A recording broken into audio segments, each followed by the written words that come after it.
Good morning. I'm Janelle Burrell with your morning digital news brief for this Friday, July 16th. An innocent 14-year-old girl is shot in the back by a stray bullet in North Philadelphia. She was one of 3 people hit by gunfire when someone began shooting around 11:30 last night on the 1800 block of West Susquehanna Avenue and North Grath Street. Police tell Eyewitness News the teen was on her porch when she was shot. She's now in stable condition. A man in his 30s was killed, and a 24-year-old man was hit in the shoulder. So far, there have been no arrests.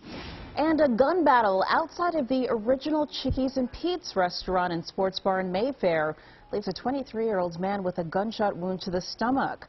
Police say the shooting began last night with an argument inside of the restaurant before spilling outside. Investigators are now trying to track down the other people involved in the gun violence to determine who shot their weapons and the reason behind it. And about 80 members of Pennsylvania Task Force 1 are returning from the site of the deadly condo building collapse in Florida today. The team, which includes members of the Philadelphia Fire Department, spent the last 17 days helping in the recovery mission in Surfside. So far, crews at the site have recovered 97 bodies from that rubble. And according to Miami-Dade County, more than 22 million pounds of concrete and debris have been removed.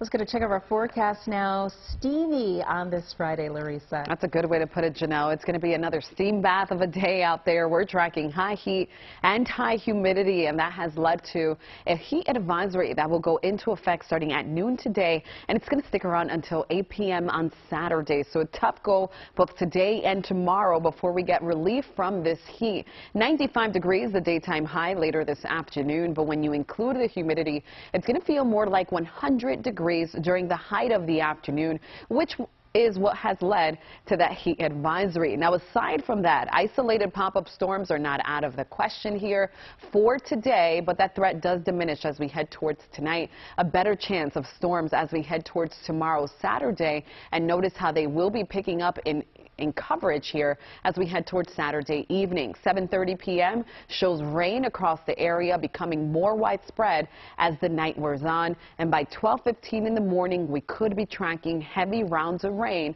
that could trigger flash flooding in some spots. Your 7-day forecast shows we finally catch a break from the high heat on Sunday, but we pay the price, Janelle. It does look like scattered thunderstorms stay in the forecast. All right, Larissa, thank you. And remember, you can always get Larissa's most up-to-date forecast as well as the latest stories right here on CBSPhilly.com. That's the latest for your morning digital brief. I'm Janelle Burrell. Have a great weekend.